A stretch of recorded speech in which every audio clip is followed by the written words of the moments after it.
Biz Birikкен Uluslar Uyumu'nun müçesi katары 187 ülkenin içinde çetin ayantı boyunca 85. orunda, elimizin sanı boyunca 120. orunda turabız. Qarızımız 5 milyar dolar bolup kaldı. Жарандарды өнүктүрүү индекси боюнча дүйнөдө 120 орунду ээлейбиз. Коррупция боюнча 124 орундабыз, жакшы билесиңер. 30 жылдын ичинде 3 президентти таштан ургулап кетирген эл, өлкө 12 жолу Конституцияны келген адамдар өздөрүнүн кызыкчылыгына карата элдик эмес жасаган өлкө катары өзгөчө жагыбыздан таанылганбыз. Эң кедей өлкөлөрдүн 10-нун ичиндебиз. Кээ бир журналдардын маалыматтары боюнча. Мен айтпай эле коеюн. Экономикабыз, аскердик жана аскердик курал, техникалар боюнча биз чоң агабызга абдан көз карандыбыз. Коңшулардын кысымдарына адекваттуу жооп бере албаган, жипке байланган жаныбарлардай жиптин узундугуна карата Евразиястын мүчөсү болгонуна карабай, ОДКБга карабай, ШОСКа карабай, тышкы саясатты жүргүзөбүз. Алыс бара албайбыз. Алар мындай десе ошого, андай десе андайга барган өлкөбүз. Мына бүгүнкү биздин дүйнөдөгү ордубуз. Кандай ролду ойнойбуз региондо, дүйнөдө?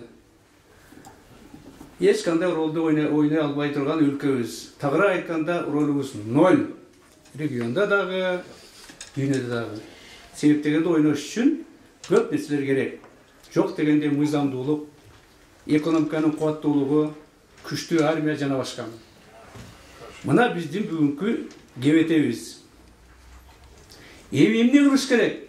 Ошондой жок дегенде региондук, дүйнөлүк ролду ойнош турганга. Анын жолдору бар. Биринчи, Наполеон айткан, согушту жеңиш үчүн 3 гана нерсе керек деп. Бул акча, жана акча. Демек, бизге бул акча бизге эмне? Ал кубаттуу экономика.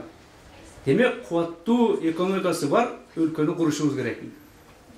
Бул номер 1 биздин тапшырма болуш керек. Экинчи, чоң булчуңдуу болушубуз керек. Бул эмне деген булчуңдуу?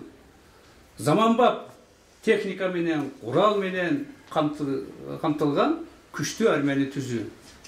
Мунубуз дагы бизде бүгүнкү орунда жок. Үчүнчү, мамлекет башчыларыбыз адилеттүү, билимдүү, тажрыйбалуу, авторитеттүү, даанышман болуп, башка өлкөлөрдүн жетекчилери менен улуттун кызыкчылыгын коргоодо теңме-тең сүйлөшө ала турган адамдар болуш керек. Андай болбосо ким сүйлөшөт? Биз эми примерлерин көрүп жүрбөйүк, айтпай эле коелук. Төртүнчү, акыркысы саясий жана экономикалык жана жиптен кутулушубуз керек. Биз өзүбүзчө саясат жүргүзө албайбыз бүгүн. Кандай кыкырбайлык.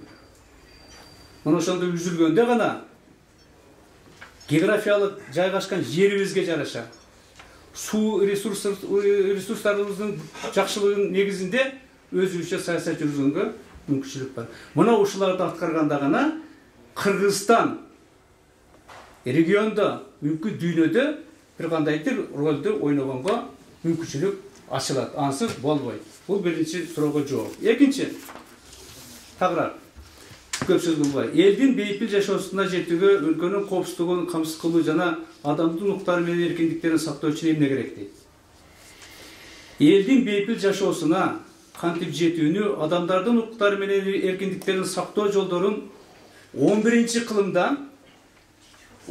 кылымда улуу ойчул, акын, өзүбүздүн бабабыз Юсуп Баласагын Куттуу билим деген китебинде баарын тактап программа катырып жазып койгон. Болгон ошону ачып окушубуз керек азыр. Ар бир министр, президент, жетекчи, акиминен бери ошол китеп алардын жанагы орусча айтканда настольный книга деп коет, ошондой болуп кабинеттерде туруп окуп, 2-3 жолу окуп, ошону эле бүгүнкү заманга каршы аткарса, Biz ушуга жетебиz. Мына ошонун бир эки саттары менен окуп коеюн. Өкүмдар жакшы болсо өлкө гүлдөйт. Жыргалда баары жашайт, кырсык болбойт. Мыйзам менен адилет башкарган бек каалаган максатына жетет экен. Мыйзамдуу өлкө гүлдөйт, дүйнө гүлдөйт. Зордукта өлкө эркиндик жашоо болбойт. Өлкөдө мыйзам жокту адилеттүү эл чүнчүп, а душман болот күчтүү. Ошол жерде жетекчилер кандай болушу жазылган. Мамиле кандай кылыш жазылган. Мына ошолорду бир карап чыксак, мына бекерден айтылбайт. Улуунун сөзүн, карынын сөзүн капка сал деп. Мына азыр Медет агабыз абдан концептуалдуу нерселерди бир-эки сөз менен айтып койду. Биз ошолорду чечмелеп беришибиз керек да. Булар өздөрүнүн тажрыйбасына, воспитаниясына карата абдан корректно гана айтып түшүнгөнгө өтө катуу мындай жанакы жаанын огундай кеткенде болду. Мына ошонун негизинде бийлик бүгүн өзгөчө Чолпонбек мырза ушуларды бир сыйра карап туруп, анан иш кылсаңар жакшы болмок. Эми бир сөз менен айтканда, бейпил жашоого жетүү үчүн көп экеле нерсе керек экен да. Адилеттүү бийлик, өлкөдөгү мыйзамдын үстөмдүгү керек. Мына ошолорду аткарганда гана биз жанакы маселеге жеткенге барабыз. Эми улуттук коопсуздук боюнча Талайбек мырза концептуалдуу нерселерди айтты, мен тагыраак айтып коеюн, толуктап. Улуттук коопсуздук деген бул жарандын, коомдун, мамлекеттин кызыкчылыгын ички жана тышкы коркунучтардан коргоо. Бул абдан чоң пласт суроо болгондуктан мен буга убакытты кетирбей, 1-2 мүнөттү муну айта албайсың, өзүнчө аткарсаңар жакшы болмок да.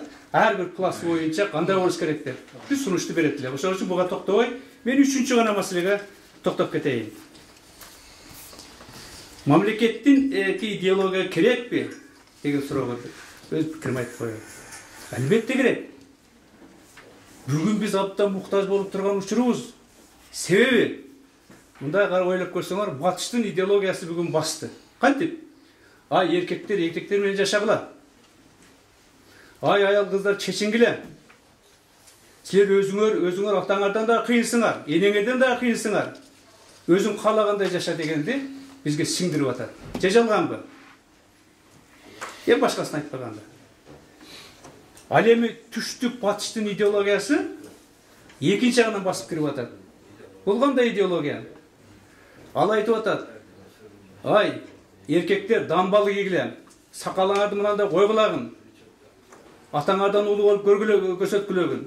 Аялдар чүңкөнгүлөгүн, бетиңерди көрсөтпүлөгүн, караңжа жабангыла деп. Жандай эмес. Мына эки идеологиянын биз ортосунда калдык. Өзгөнүн ортосунда күрөш болуп атат. Кимибиз алдыга чыгып кетебиз деп. Мына ушундай кырдаалда абдан жакшы маселе койгон экенсиңер. Биз кыргыздын идеологиясын алып чыгышыбыз керек. Анын баары мына Дастан Сабылович айткан кыргыздын үрп-адаты, салты, баалуулуктары.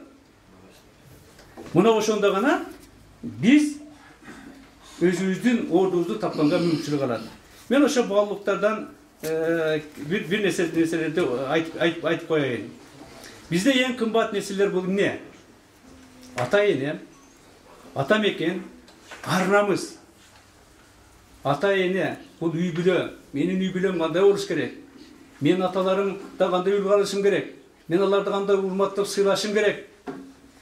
Ата-мекен, менин элим, жерим, районум, менин шаарым, менин Кыргызстаным. Мен ушундай Кыргызстан үчүн жанымды керек болсо берем дегендейм. Ар-намыс, бул абийир, мен намыстуу болушум керек. Муну уяттуу сөздү айтышым керек эмес. Эми интернеттерден карасаңар, кээ бир жаштарыбыз өзгөчө аял кыздарыбыздын айнан-айын ажылдап айтканын көрсөң, ой тобо дейсиң да. Улууну карабайт. Өткөн жолдорун карабайт. Жаштарыбыз өзүнчө эле бир чоң болуп, кандай гана ыплас сөздөрдү колдонуп айтып атат. Эми ушундайдын баарын бөгөт коюш керек да. Мына ушунда гана бизде идеологиябыз пайда болот. Андан башка биздин салттар, жетим жесирди капа кылба, бирөөнүн акчысын жебе, ак мээнети менен эмгек кыл, улууну урматтап, күчүнү сыйла. Жана башка баарын айтып отурсак, көп сөздөр да. Мына ушулардын негизинде биз бүгүн өзүбүздүн улуттук идеологияны түзүп, ар бир адамдарга жеткирип, айнан айында 24-30 жылдарда карасаңар, көрсөтүп атат. Жана Өзбекстандагы паранжа, Кыргызстан түштүгүндө паранжаларды алып таштагандарды. Бу качан кыргыздар беттерин жапкан? Качан кыргыздар жаш кыздар караларды кийген? Биздин кийимдерди көрсө ушундай укмуш, ушуну бүгүнкү заманбап кылып, өзүнчө бизди дизайнерлер, патриотторубуз жүрөт. Бирок аларды колдогон эч ким жок. Мына ушунун негизинде кээде мыйзам менен да чыгып коюш керек. Мыйзамдарды карап.